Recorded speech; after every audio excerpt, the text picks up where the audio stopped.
다정함을 유지하며 하는 태도에 대해 이야기합니다. 우리가 함께 살아가는 사회에서 나만 잘 되는 것이 아니라 함께 손잡고 걸어갈 수 있길 바라면서 저의 낭독을 시작하겠습니다. 다정한 경쟁은 가능하다. 우리는 모두 경쟁하며 살아간다. 원하든 원치 않든 생존을 위해서 누군가와 경쟁하지 않을 수 없다. 입시부터 취업, 그리고 이후 부의 축적과 그에 따른 지식계급과 노동계급으로서의 신분 상승에 이르기까지 그 구조 안에서 누구도 자유로울 수 없다. 부의 세습은 자연스럽게 이어진다. 어린아이에게 미리 상속해야 할 만큼 부유한 산만을 말하는 것이 아니다.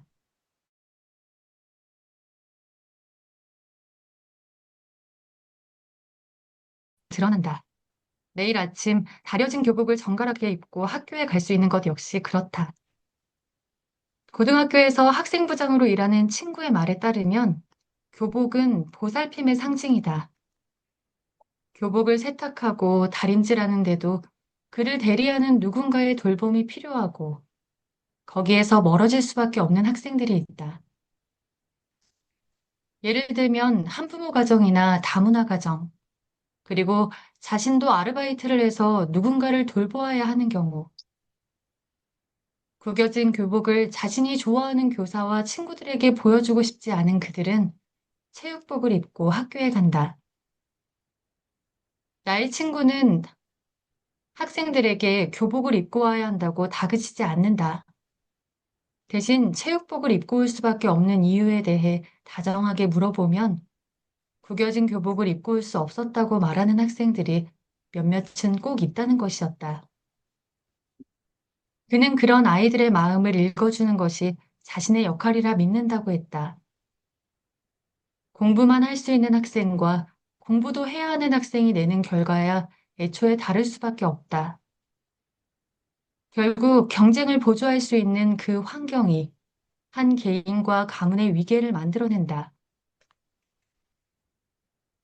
능력주의와 공정주의는 우리 사회의 화두가 되었다.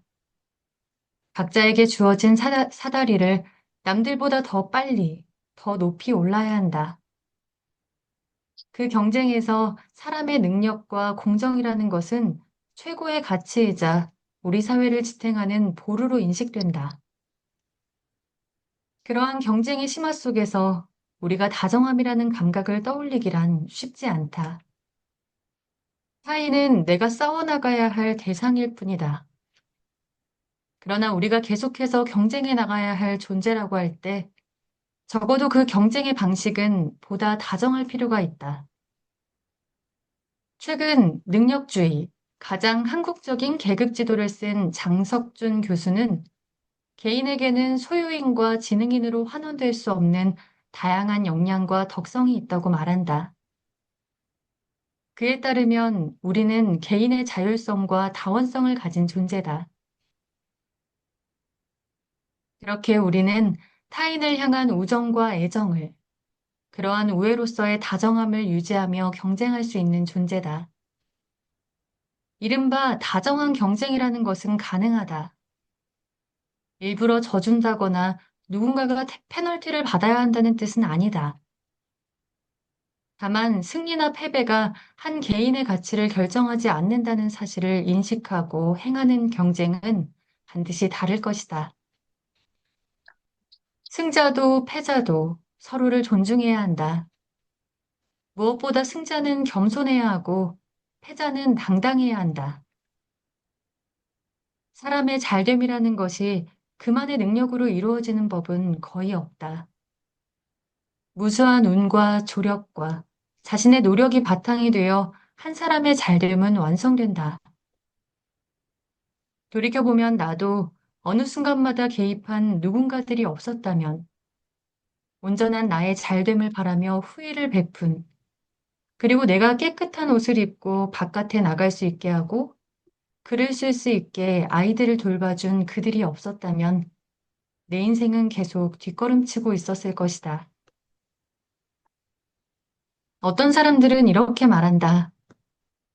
자신이 노력하지 않았다면 무엇도 되지 않았을 것이라고. 그러나 그 노력에 기여한 사람들이 분명히 있으며 그 기회를 부여받은 것 역시 누군가의 도움이나 운이 필요한 일이었다. 능력이나 노력은 필요한 것이지만 좋은 태도라는 것은 사람의 잘됨을 지속되고 확장되게 만든다. 내 주변의 좋은 사람들은 말한다. 자신은 운이 좋았을 뿐이며 자신을 도와준 사람들이 아주 많았다고. 우리는 사람의 능력보다도 그 태도에 주목해야 한다. 오히려 능력이 좋은 사람을 찾기는 쉬우나 태도가 다정한 사람을 찾기가 더욱 어려운 시대가 되었다. 자신의 잘됨 앞에서 겸손한 사람, 그리고 자신이 최선을 다한 패배 앞에서 당당한 사람. 그러한 이들이 서로 연결되고 어느 합의에 이를 때 다정한 경쟁이란 낭만이 아닌 사회를 지탱하는 힘이 될 것이다. 다정한 경쟁이 교육의 화두가 되어야만 한다. 적어도 함께 오르던 사다리에서 누군가 떨어지려 하면 우선 손이라도 잡아주어야 할 게 아닌가. 저의 낭독은 여기까지입니다. 다음은 이명순 선생님의 낭독이 있겠습니다. 예, 저도 다정한 경쟁을 이렇게 물려줄 수 있는 그런 부모가 되고 싶습니다. 잘 들었습니다, 조선혜 선생님. 아파트란 무엇인가? 대리운전을 할 때 신도시의 아파트가 목적지가 되면 걱정이 찾아왔다. 나가는 길을 잘 찾을 수 있을까? 하는 것이었다. 요즘의 대단지 아파트는 마치 미로 같아서 한번 들어가면 쉽게 나오기 어렵다. 내가 심각한 길치인 것을 감안해야겠으나 나만 그런 것은 아닌 듯하다. 아이의 한글 선생님도 30분 정도 수업에 늦고서 했던 말이 새로 생긴 아파트에 갔다가 나오는 길을 못 찾아서 한참 헤맸습니다. 하는 것이었다. 그 복잡해진 길들은 외부와의 단절, 그리고 폐쇄를 선언한 요즘의 아파트를 그대로 보여준다. 기본 브랜드에 서브 브랜드를 덧붙이고 거대한 정문을 세우고 입주민이 아닌 사람이 오가는 것을 통제하고 입주민만 이용 가능한 커뮤니티 시설을 확장해 나간다. 2021년의 뉴스 기사 중 이런 게 있었다. 모 아파트 입주민 대표가 아파트 놀이터에 놀러 온 입주민이 아닌 아이들에게 남의 아파트 놀이터에 오면 그건 도둑이야 라는 말을 하고 그들을 내쫓았다고 한다. 아니, 어떻게 그럴 수가 있지? 나의 어린 시절, 1990년대를 상상해보면 더 그렇다. 그 시기의 놀이터란 어디에 있든 공유의 대상이었다. 오늘은 나의 놀이터, 내일은 너의 놀이터에서 무궁화 꽃이 피었습니다. 오징어 게임, 술래잡기 같은 것을 하면서 놀았다. 지금 내가 지내는 강릉의 작은 동네도 그렇다.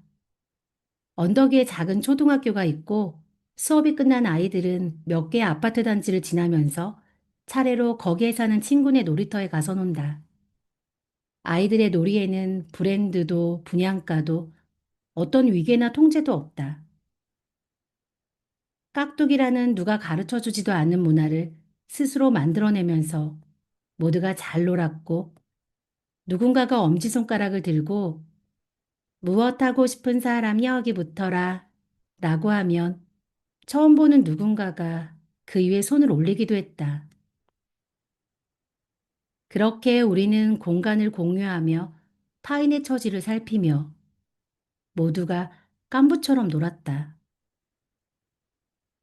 나의 어린 시절을 너무 미화한 것 같아서 민망하기도 하지만 그러한 가능성을 모두가 감각할 수 있었던 것은 분명하다. 이러한 추억을 가진 모두가 그의 발언에 분노했을 것이다. 그러나 단순히 한 입주민 대표만이 가진 천박함으로 규정할 수 있을까? 아파트의 브랜드를 자신의 가치라고 믿는, 그 브랜드를 공유하는 사람들과 선택적으로 연결되고 싶어 하는, 그래서 그 바깥의 타인을 상상하지 않는, 못하는 수많은 사람들이 있다. 임대 아파트와 브랜드 아파트의 학급을 따로 나누자고 하거나, 등하교 시간에 아파트에서 학교에 이르는 길을 폐쇄한다거나, 배달 노동자들의 출입을 통제한다거나 하는 일들이 실제로 우리 주변에서 일어나고 있다. 그들에게 아파트의 경비, 청소, 관리 노동자들은 어떠한 존재일까? 어쩌면 아파트의 시설물처럼 여기고 있는 것은 아닐까? 우리 모두는 타인을 더욱 동정할 필요가 있다. 다른 브랜드를 가진 특히 연약한 이들을 동정해야 한다. 자신이 갑의 자리에 있다면 더욱 그렇다. 단순히 누군가를 불쌍하고 안쓰럽게 여겨야 한다거나 무조건 자선을 베풀어야 한다는 말이 아니다. 동정은 같은 정을 다져야 한다는, 타인의 처지에서 사유하고 행동해야 한다는 뜻이다. 타인에 대한 이해와 다정함은 거기에서부터 생겨난다. 우리는 이제 아파트란 무엇인가라는 질문을 새롭게 던져야 한다. 이 단어 하나로 한 시대의 욕망을 모두 설명할 수 있을 만큼 너무나 중요한 것이 되었기 때문이다. 투자의 대상으로 살피는 것도 물론 필요하겠으나 그 공간에서 우리는 어떠한 사람이 되어가는가를 살펴야 한다. 우리가 나와 닮은 사람의 범위를 지나치게 축소시키는 것은 아닌지, 단절과 폐쇄의 가치를 지향하게 된 것은 아닌지, 나와 브랜드가 다른 타인을 상상하는 방식을 잃어가고 있는 것은 아닌지 돌아보아야 한다. 아파트에 살아가는 사람뿐 아니라 아파트를 욕망하는 모두가 이제는 그래야 한다. 네. 4년 전 저도 신축 아파트로 들어서면서 그 아파트의 오픈 채팅방에 이제 들어갔었거든요. 근데 뉴스에서나 만났던 일들이 정말 이 책에서와 같이 이제 보게 되면서 많은 생각을 했습니다. 타단지 아이들을 배척하는 모습이라든가, 그리고 통행을 못하게 하는 구조물을 만드는 모습. 그런데 옆에 2달 후에 또 새로운 아파트가 생기면서 저희 아파트 아이들이 그쪽으로 통행해서 학교에 못 가게 또 막는 모습까지 보면서 어 근데 아파트에 이제 사시는 분들이 또 분개하는 모습까지 제가 목격을 했는데요. 어 사실 그때는 살아가는데 바쁘다는 이유, 나만 그런 생각을 갖지 않으면 되지 하면서 지켜보았던 것 같아요. 그래서 이제 이 작가님의 글을 읽고 좀 더 많이 읽고 생각하고 쓰고 해서 그 생각이 먹히지 않더라도 조심스럽게 다정하게 살자고 말하는 사람이 되고 싶습니다. 네. 다음은 장다교 선생님의 낭독이 있겠습니다. 네. 와, 임현순 선생님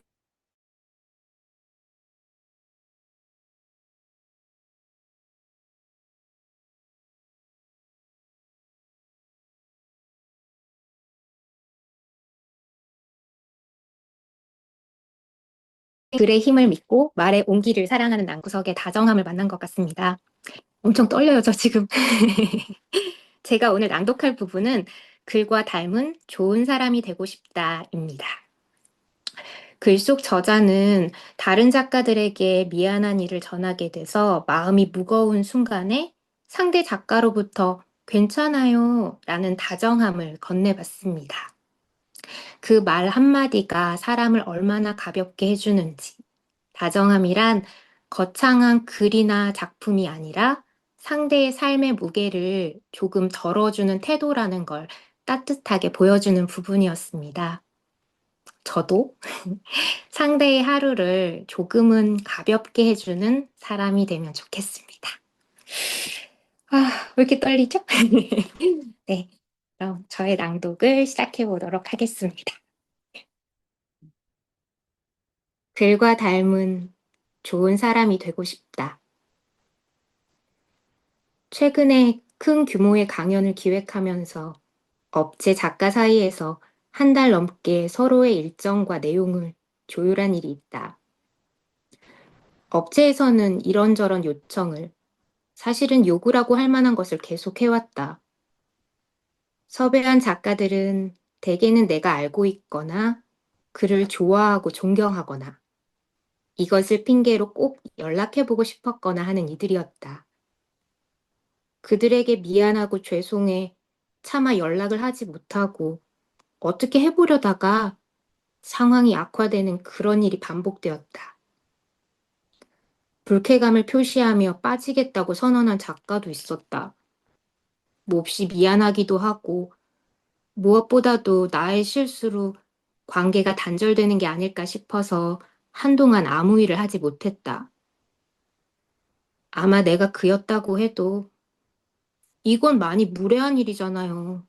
라는 감정을 가졌을 것이다. 그런데 몇몇 작가들은 다른 의미로 나에게 충격을 주었다. 오히려 자신은 아무래도 괜찮다며 나를 걱정해 주는 것이었다. 나는 그들이 무척 바쁘다는 것을 잘 알고 있었다.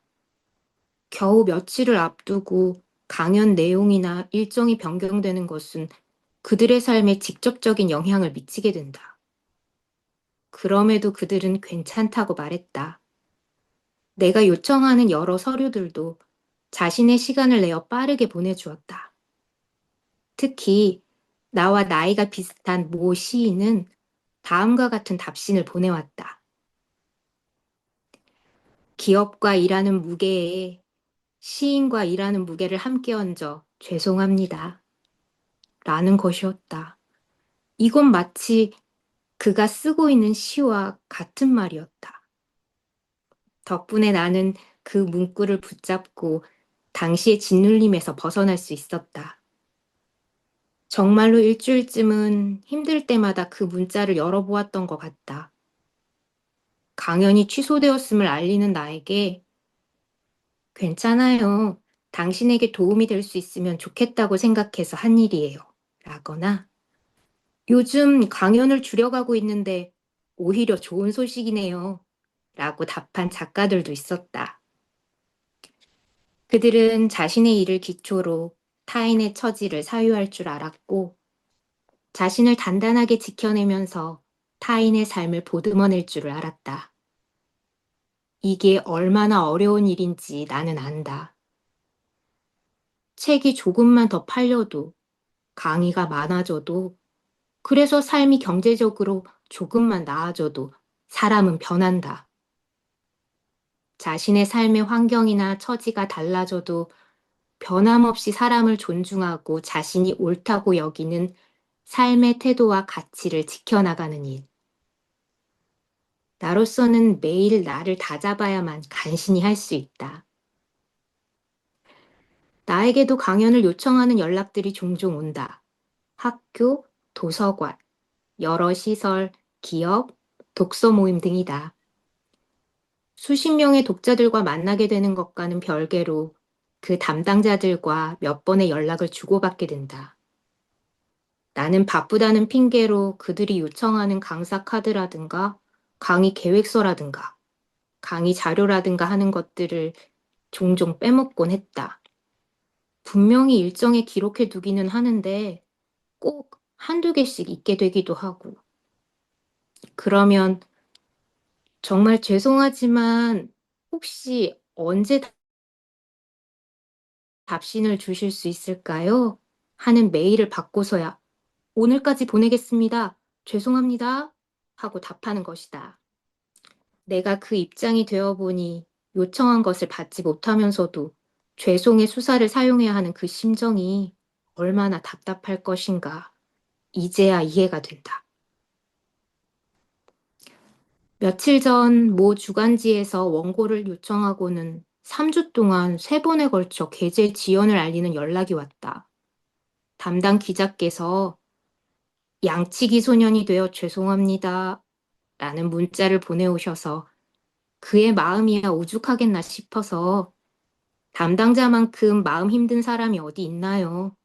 무게를 덜어드려야 하는데 원고라도 제때 보내겠습니다. 하고 답신을 보냈다. 물론 그 시인의 문자를 표절한 것이다. 평소였다면 네, 알겠습니다.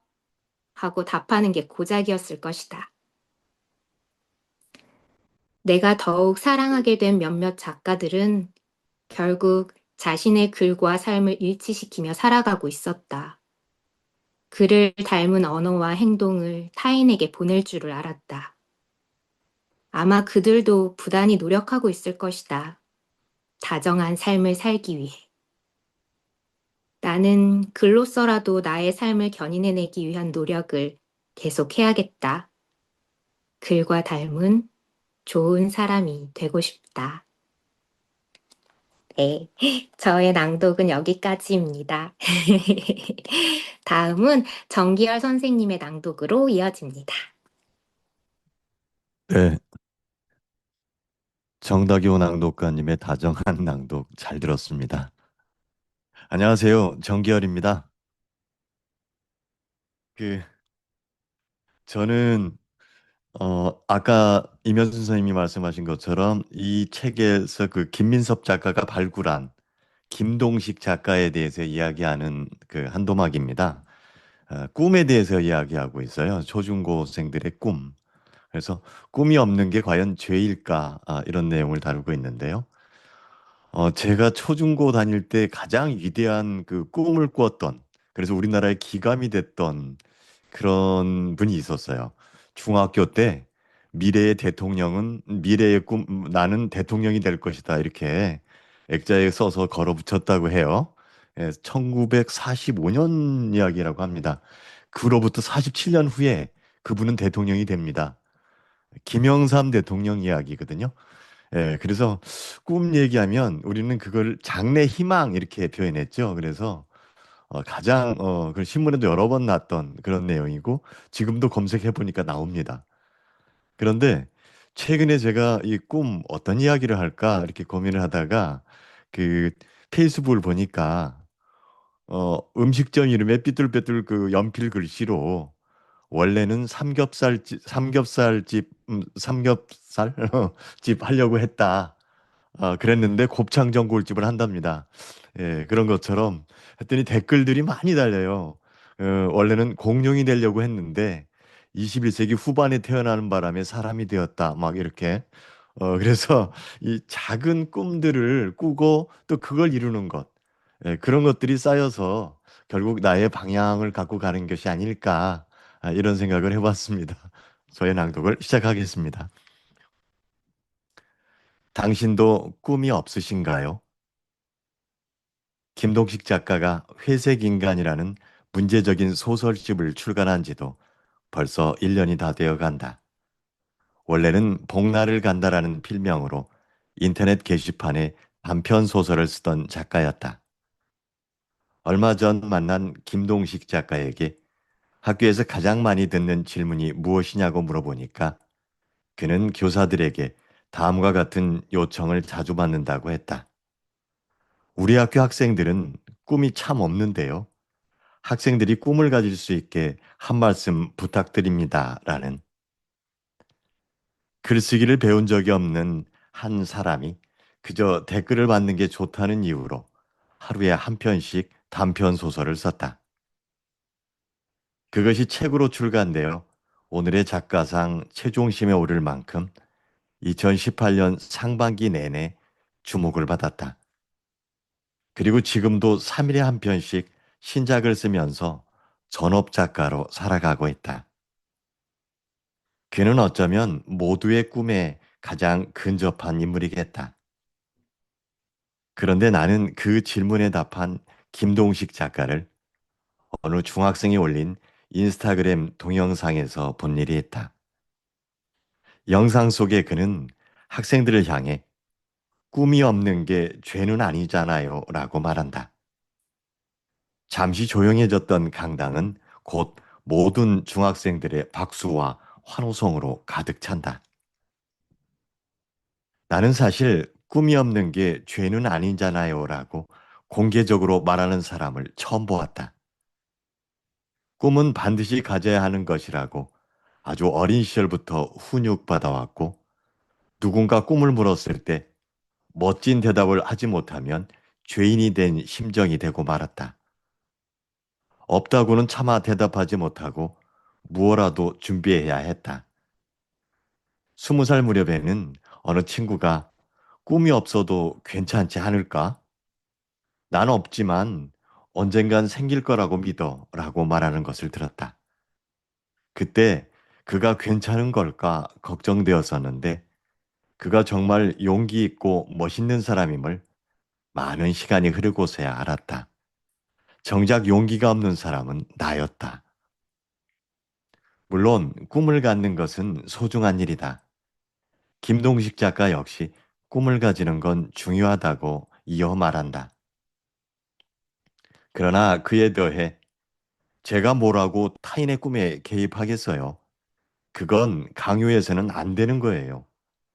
그런데 미래를 위해서 현재를 포기하지는 마세요.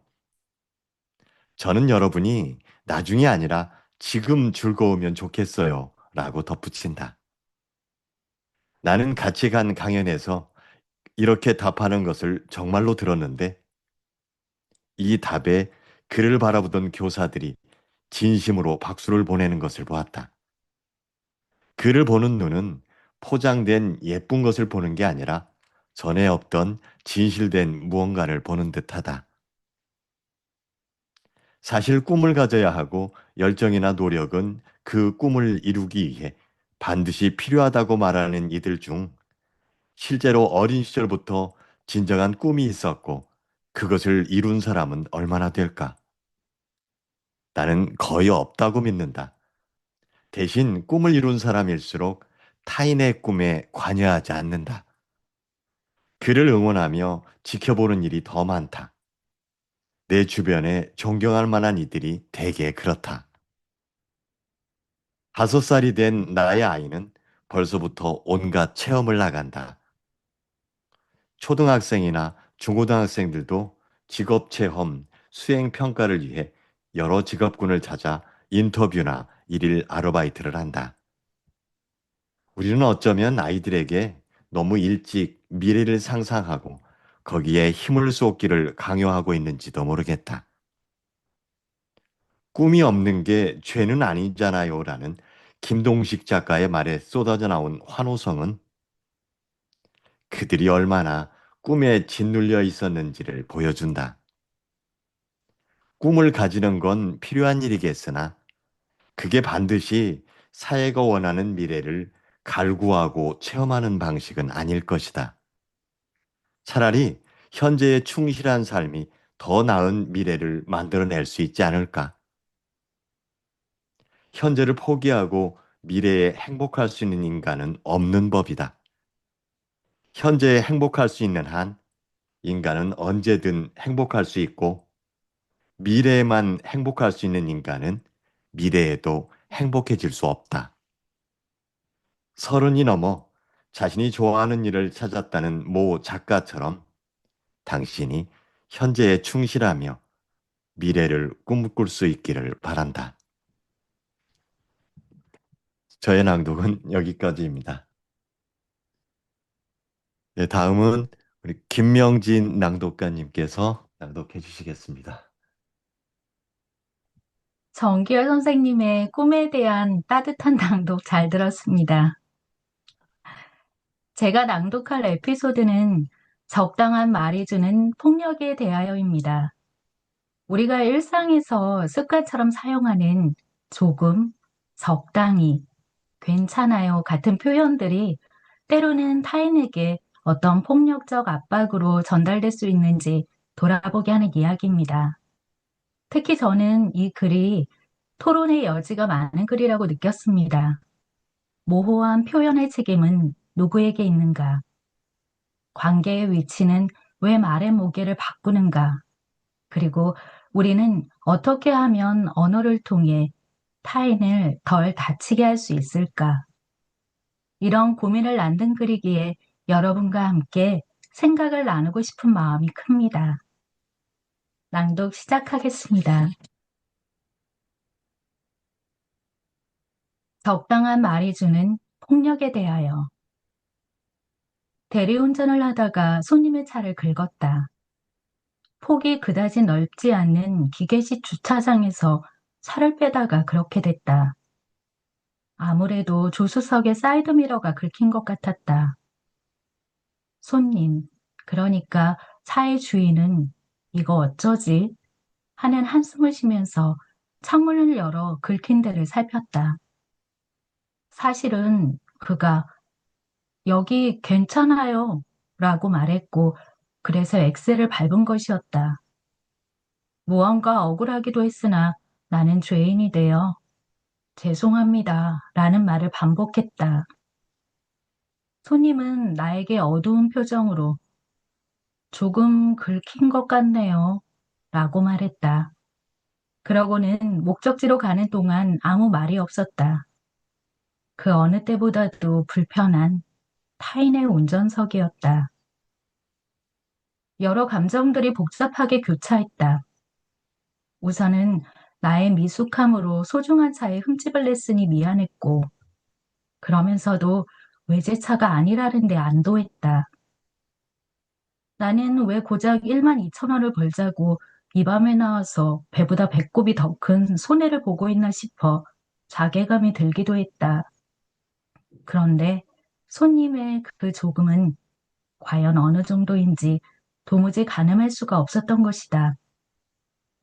뭐 괜찮네요 하고 웃고 지나갈 수도 있겠다는 것인지 아니면 도색비를 어느 정도 받겠다는 것인지 아예 보험 처리 절차를 제대로 밟겠다는 것인지 답답했다. 그렇다고 대놓고 당신의 조금은 얼마입니까? 라고 물어볼 수도 없었다. 괜히 그의 심기를 건드릴 것 같아서 묵묵히 내비게이션을 보면서 운전만 했다. 주차장에 차를 대고 내려서는 손님과 함께 사이드미러를 살펴보았다. 거뭇한 자국이 손톱 크기만큼 묻어 있었다. 과연 조금이라면 조금이라고도 할 수 있는 정도였다. 손님은 손가락으로 흠집을 몇 번 문질러 보았고 그에 따라 자국이 조금씩 지워졌다.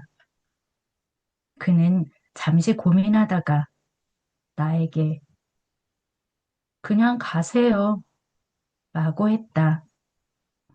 나는 그에게 죄송합니다라는 말을 하고는 빠르게 거기에서 나왔다. 보험 처리를 원하면 연락을 달라고 하거나 하다못해 감사의 인사라도 정중하게 했어야 하지만 그의 마음이 바뀔까 두려웠다. 나약한 한 인간은 도망치듯 빠져나왔다. 심호흡을 하며 걷는 동안 처음으로 조금이라는 적당한 말이 주는 폭력에 대해 상상했다. 그러고 보면 나도 그 모호한 부사를 습관처럼 자주 써왔다. 설탕은 조금만 넣어주세요. 조금 후에 갈게요. 하는 일상의 언어. 그러나 그것이 가까을의 관계에서 유통될 때는 을의 자리에 있는 이를 불안하게 하는 것이다. 갑이 을에게 조금 생각해보자. 이건 조금 마음에 안 드는데? 라고 할 때에 그 조금은 우리가 아는 조금이 아니다. 적당히, 많이, 잘과 같은 언어들이 모두 그렇다. 갑의 자리에서 하고 을의 자리에서 듣는 그 모호한 언어는 폭력이 된다.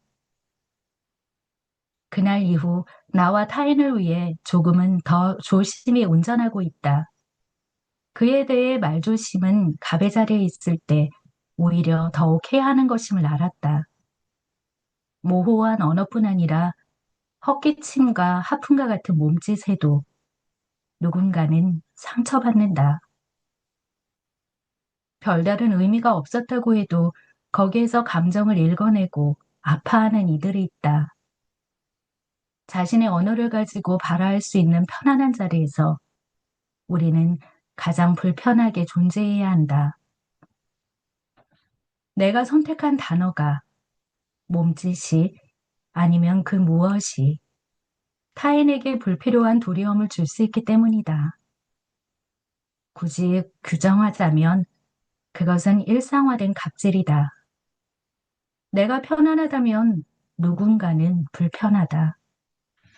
오늘도 어느 사장님이, 연예인이, 재벌 3세가 갑질을 했다는 뉴스가 들러오고 우리는 거기에 분노한다.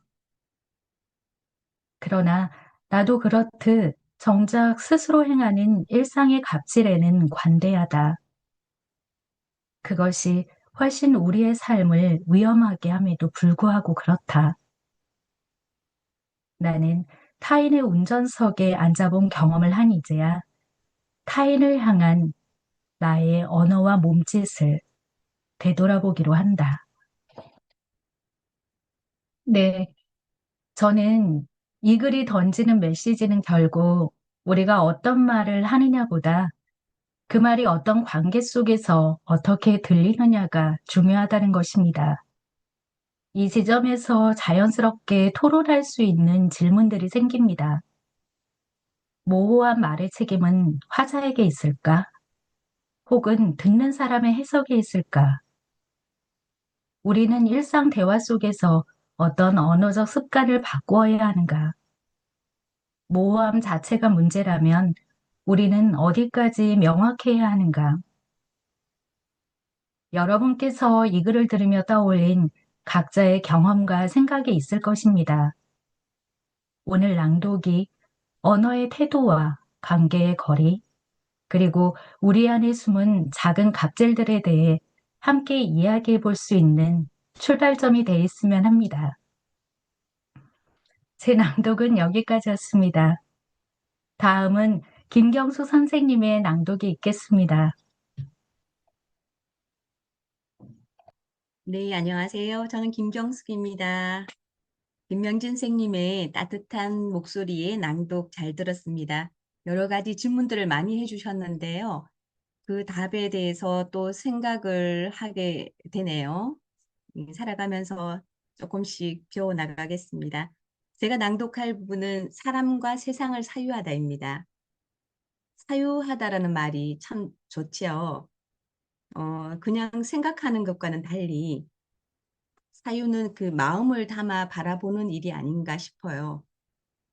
그 세상을 이해하려고 애쓰기보다 그저 바라보고 느끼고 그리고 잠시 멈추어 서서 함께 있어주는 것. 그것이 우리가 할 수 있는 가장 다정한 사유가 아닌가 싶습니다. 어, 요즘은 너무 많은 정보와 그 말들 속에서 진짜 마음을 잃어버릴 때가 많더라고요. 저 또한 사유는커녕 생각조차 못하고 살아가는 것 같기도 하고요. 그래서 이 부분을 읽으면서 생각도 하면서 깊이 또 사유할 수 있는 그런 기회를 삼아야 되겠다 이런 생각을 해보았고요. 그리고 사람을 이해한다는 건 결국 그 곁에서 머무는 일인 것 같습니다. 네, 제 낭독을 시작해 보겠습니다.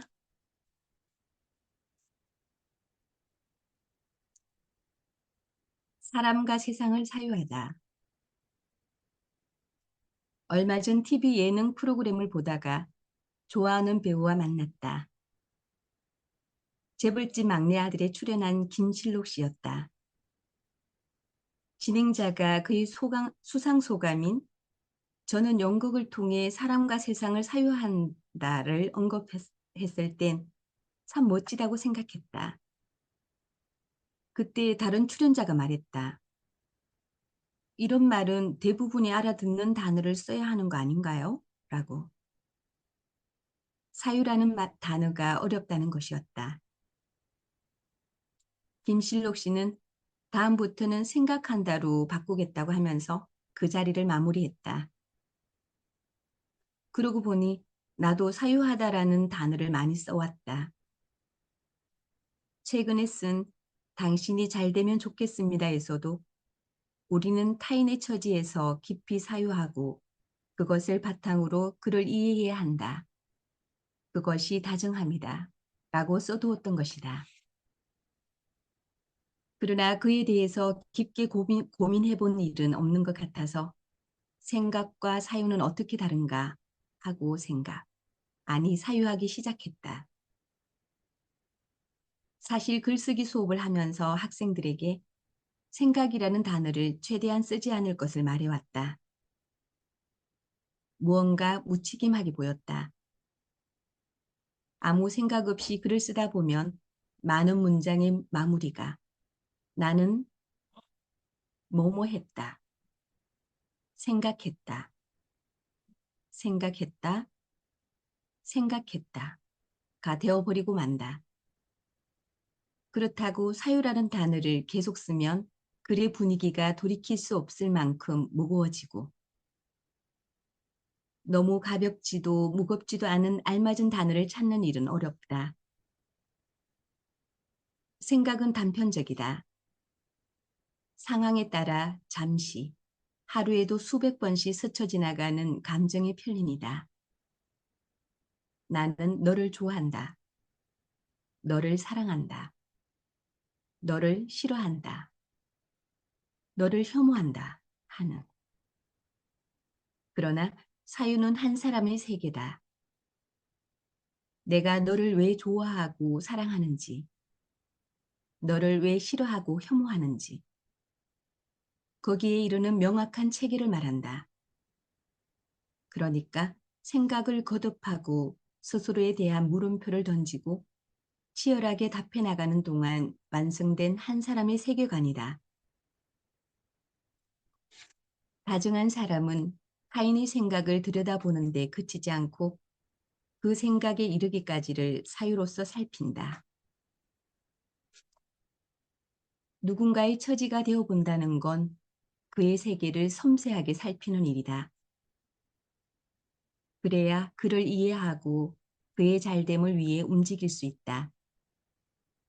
예를 들면 굶주리는 누군가의 불쌍함에 공감하는 데서 나아가 저러한 굶주림은 왜 시작되었는지를 묻는다든가 아니면 타인을 동정하는 그 마음이 어디에서 왔는지를 살핀다든가 하는 것이다. 얼마 전 TV로 코발트 광산에서 일하는 어린아이들이 나오는 다큐멘터리를 봤다. 나는 나의 아이들을 불러 그것을 같이 시청했다. 그때부터는 그 아이들의 삶을 안타까워하는 데서 나아가 나의 아이가 저기에 있다면 어떻게 할 것인가? 아니, 내가 저기에 있다면 어떠할 것인가? 하는 마음이 되었다. 그렇다면 나는 무엇을 해야 할 것인가? 김실록 씨가 연극을 통해 사람과 세상을 사유한다고 한 건 아마도 사람과 세상을 이해하는 눈을 키우겠다는 의미가 아니었을까? 생각에만 그친다면 그처럼 한 존재를 완벽히 연기하기란 아마 어려울 것이다. 나는 그의 작품을 두어 편 정도 보았을 뿐이지만 그는 자신이 연기하는 대상을 깊이 이해하고 표현해냈다. 내가 그를 좋아하게 된 것도 그래서일 것이다. 책을 한 권 만들었다. 저자의 자취를 따라가다가 그가 2010년에 남긴 신춘문예 당선 소감과 만났다. 나의 다른 이름인 땡땡씨. 물풀의 나무 그늘 아래 함께 있다는 것만으로도 이 계절이 따뜻해져 옵니다. 그는 자신의 남편을 나의 다른 이름이라고 했다. 그의 책을 만들면서 2번 울었는데 그의 당선 소감을 읽으면서도 그랬다. 나의 다른 이름이라고 부를 수 있는 사람은 아마도 정확히 서로의 사유가 닮은 사이일 것이 분명하다. 생각이 비슷하다는 것만으로 한 존재를 그렇게 부를 수는 없는 일이다. 배우 김실록 씨의 삶도, 곧 자신의 에세이집을 출간할 강윤미 시인의 삶도 진심으로 존경스럽다. 그들이 계속 사유하며 또 자신과 사유가 닮은 사람들과 만나 행복할 수 있길. 나도 계속 사유하려 한다. 제 낭독은 여기까지입니다.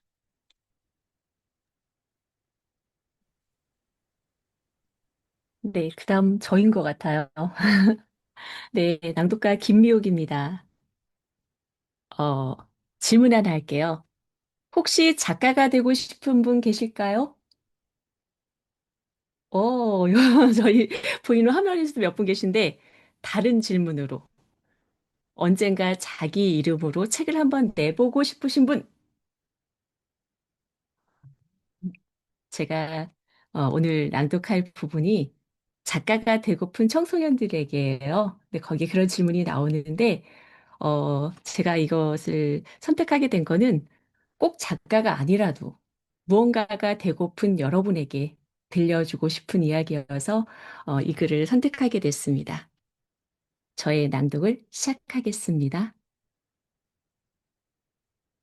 작가가 되고픈 청소년들에게. 요즘 중고등학교에서는 작가와의 만남을 많이 한다. 불과 20여 년 전, 내가 고등학생일 때만 해도 작가라는 사람을 보는 건 대단히 희귀한 일이었다. 작가뿐 아니라 그 누구든 학교에 와서 교사 대신 교탁 앞에 서는 일이 별로 없었던 듯하다. 나는 한 번도 작가 비슷한 사람을 만나보지 못한 채로 글을 써서 밥을 먹고 사는 사람이 되었다. 그러나 지금은 진로적성이라든가 창의적 체험활동 수업이라든가 도서관 행사라든가 하는 이유로 거의 모든 학교가 한 학기에 한 번 이상은 작가를 초청한다. 학생들을 만나면 적게는 30여 명, 많게는 100여 명 모인 그들에게 종종 묻는다. 혹시 작가가 되고 싶은 학생이 있나요? 아무도 손을 들지 않거나 한두 명이 조심스럽게 손을 들거나 한다. 하긴 별로 매력 있는 직업은 아닐 것이다. 내가 학교를 다닐 때도 그랬다. 누군가가 작가가 되고 싶다고 하면 그의 미래를 걱정했다. 그래서 질문을 바꾸어 보기로 한다. 언젠가 자기 이름으로 책을 한번 내보고 싶은 학생이 있나요? 그러면 몇 명이 더 손을 든다. 그래, N잡과 사이드잡의 시대에 꼭 직업으로 글을 쓸 필요는 없겠다. 그들은 나에게 책을 내려면 어떻게 해야 하나요? 하고 묻는다. 사실 여기에는 답이 정해져 있다. 꾸준히, 열심히, 즐겁게 쓰면 됩니다 하는 것이다. 나는 고등학생 시절부터 글을 쓰기 시작했다.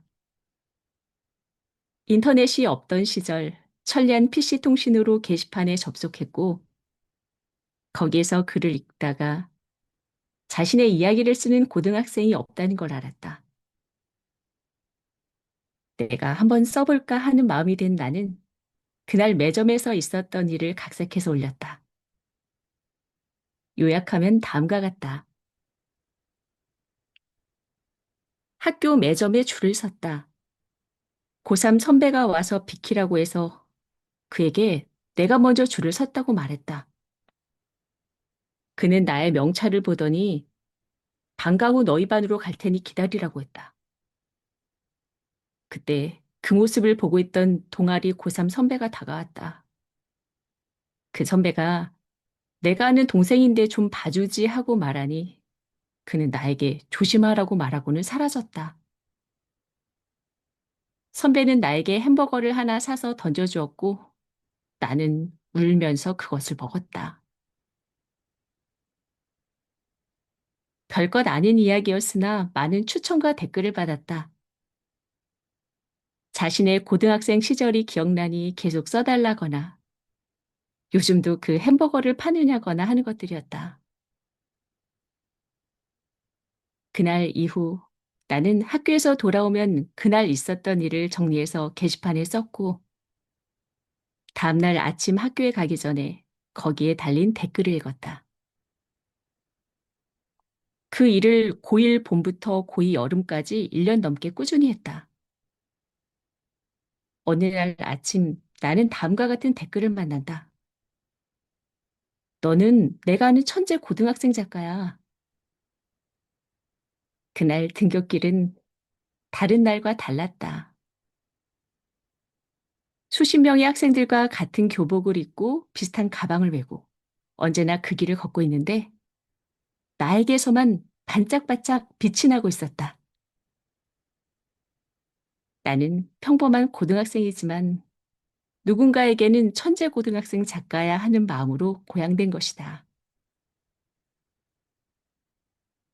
여러 작가를 만나보아도 어느 순간 한 편의 글로 성공한 사람은 없다.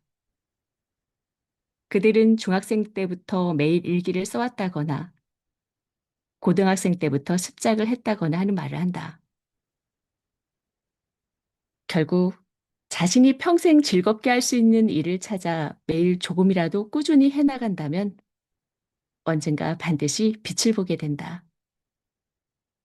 여기에서 중요한 건 그 일이 내가 즐겁게 할 수 있는 일인가 하는 것이다.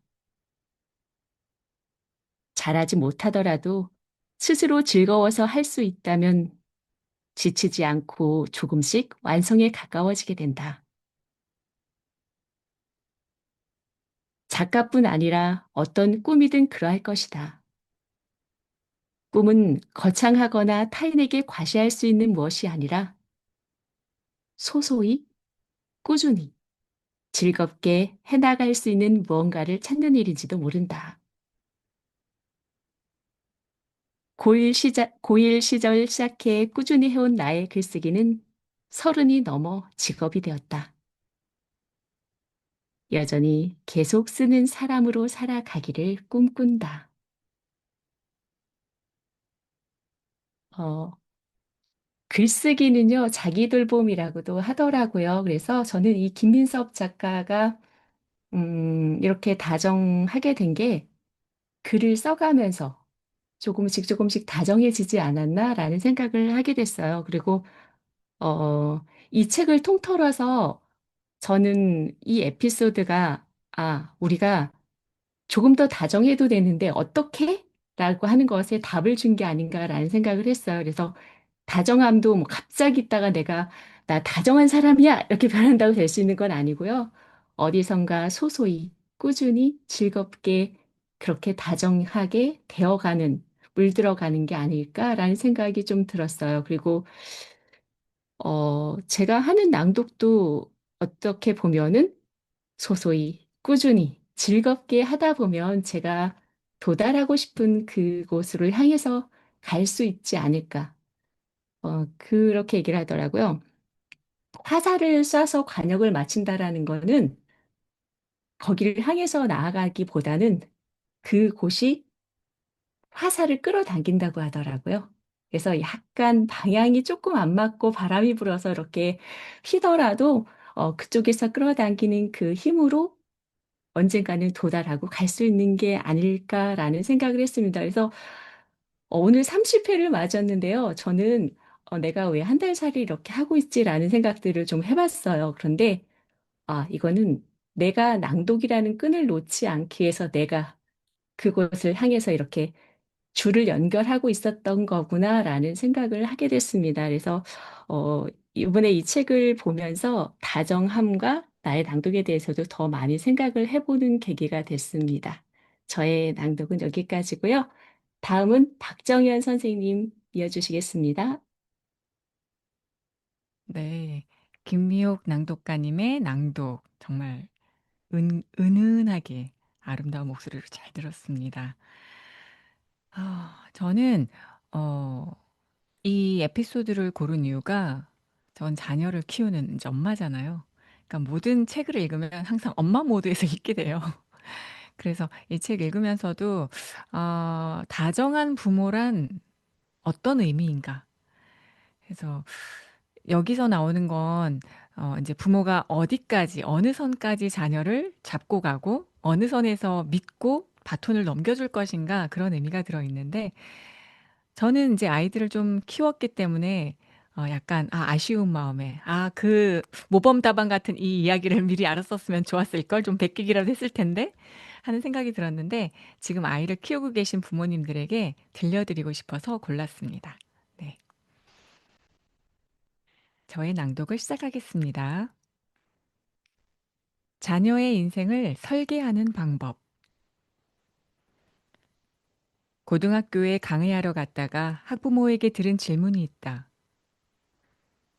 그는 아이에게 문과를 가라고 해야 할지 이과를 가라고 해야 할지 어떻게 그의 삶을 설계해야 할지 모르겠다고 했다. 이과에 가야 입시에도 유리하고 취업도 할 수 있을 것 같아서 고민된다는 것이었다. 그의 옆에는 그의 딸이 함께 와 있었다. 사실 나는 입시나 취업 설명회가 아니라 인문학 강의로 그들과 만났다. 내가 하는 말이 그들에게 별 도움이 되지 않을 게 분명했다. 그러나 나도 문이과 선택으로 고민하던 시절이 있었다. 나의 아버지는 수학을 잘하는 사람이었고 나는 국어를 잘하는 사람이었다. 나의 아버지는 회사에서 돌아오면 자신의 방에서 책을 읽거나 수학 문제를 풀거나 했다. 고등학생이던 나는 나의 방에서 책을 읽거나 글을 쓰거나 했고 그보다 조금 더 많은 시간을 PC 통신, 천리안을 하는데 보냈다. 나는 그때 게시판에 글을 연재하고 있었다.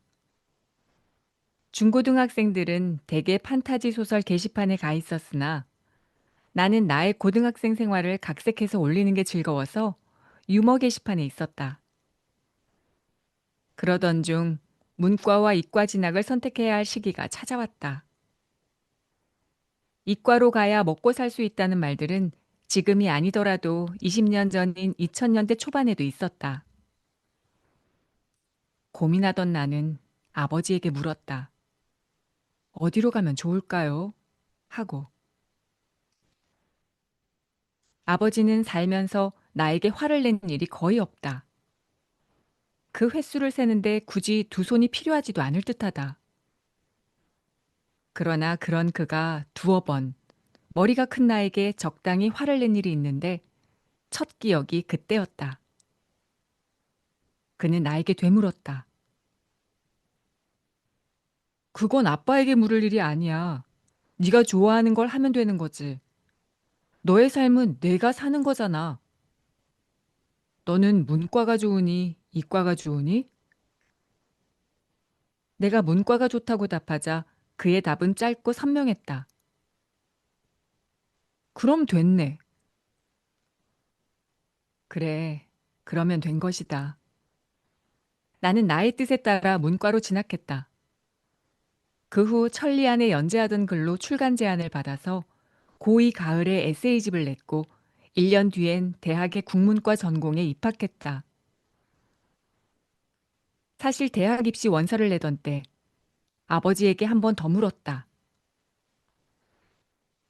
아버지, 나 대학 어디로 갈지 고민 중인데요. 그때 아버지는 예의 그 표정을 지으며 답했다. 그건 아빠에게 물을 일이. 나는 그에게 가고 싶은 전공에 맞추어 알아서 대학을 선택하겠다고 말했다. 그리고 정말 그렇게 했다. 내심 내가 자신보다 좋은 대학에 진학하길 바랐던 것 같기도 했으나 그런 티를 두 번 내는 일은 없었다. 그를 이해할 수 없는 시간은 길었다. 왜 부모가 자식의 인생에 관심이 없는 것인가? 왜 학군이나 입시라든가 하는 것엔 말 한마디 없었던 것인가?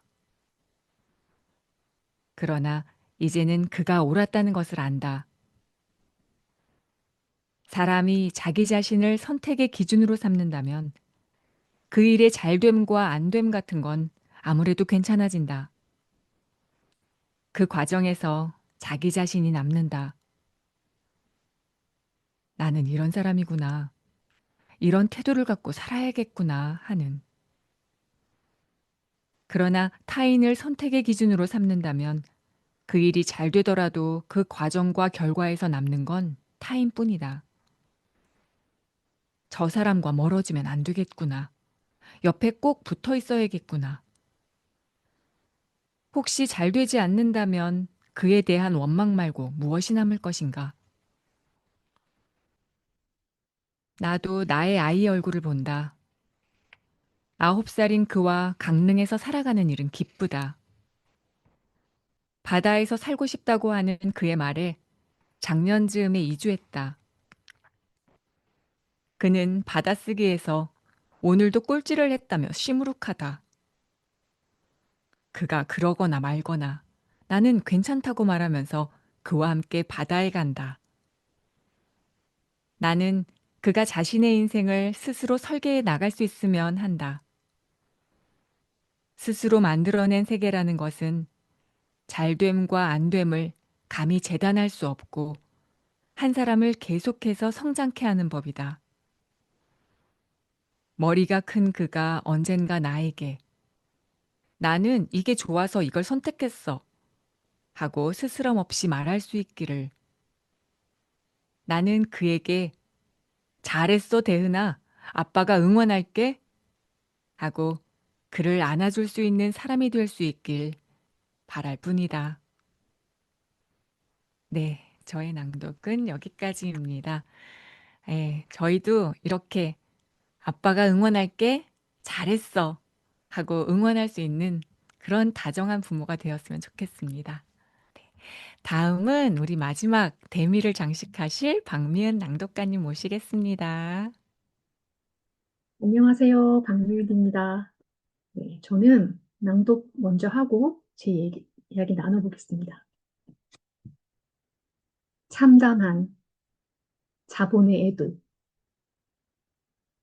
2018년 3월 28일 경기도 남양주 이마트 도농점 현 다산점에서 무빙워크를 수리하던 직원이 기계에 몸이 끼어 사망했다.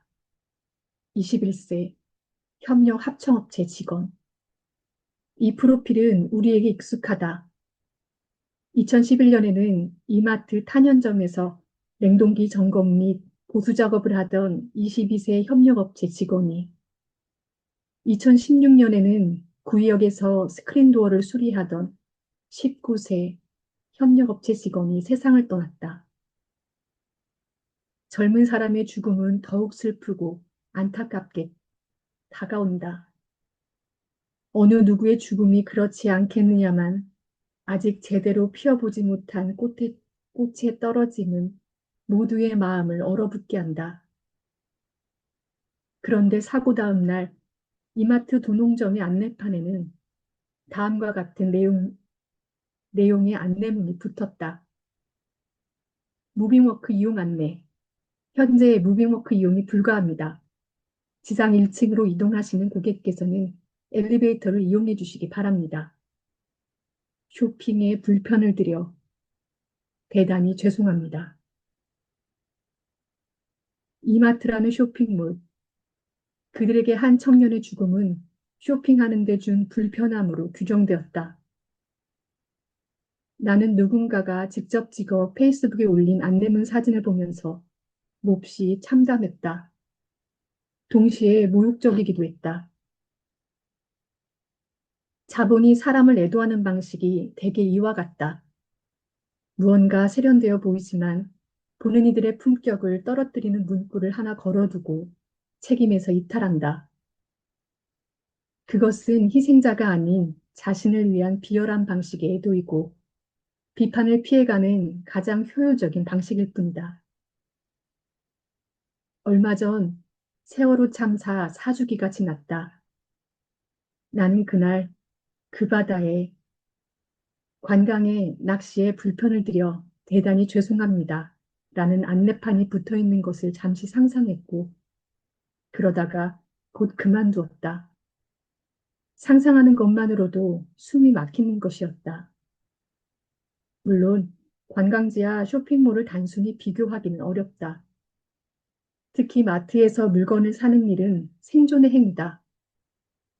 가족의 저녁 밥상을 위해서 어떤 재난이 있더라도 계속되어야 한다. 다만 안내판을 읽을 그들을, 우리를, 계속 삶을 살아가야 할 우리를 애도할 감정마저 없는 존재로 격화시키면 안 된다. 그리고 우리 역시 그 감정에서 멀어지거나 무뎌져서도 안 되겠다. 누군가의 죽음을 두고 당신에게 불편을 드려 죄송함을 운운하는 안내판이 보이면 그 즉시 항의해야 한다. 마트든 어디든 고객센터라는 공간은 그럴 때 찾으라고 있는 것이다. 2018년 4월 16일에도 내가 아는 많은 사람들은 저마다의 방식으로 애도했다. 나에게도 내 나름의 애도 방식이 있다. 신용카드를 사용하고 서명을 할 때 리본 모양을 그리는 것이다. 2014년 언젠가부터 그것을 나의 서명으로 사용해왔다. 그러는 동안 단 한 번 어느 점원이 나에게 어떤 의미가 있는 서명인가요? 라고 물었다. 나는 그에게 그게 추모의 의미입니다. 라고 답했다. 그는 잠시 나를 쳐다보더니 나에게 영수증을 건네며 저도 앞으로 이 서명을 사용하겠습니다. 라고 말했다. 그가 정말로 리본 모양의 서명을 사용하고 있는지는 잘 모르겠다. 나는 여전히 물건을 살 때마다 리본을 그린다. 그 외에 내가 하는 것은 별로 없다. 다만 그렇게라도 일상에서 이 세월을 애도할 여유를 남겨두고 싶다. 사실 큰 재난을 애도하기는 쉽다. 우리가 아는 자본도 이때는 애도의 물결에 동참하거나 그것을 선도하기도 한다. 그러나 잔잔한 일상에도 재난은 찾아온다. 크고 작은 세월호가 언제나 우리 곁에 있다.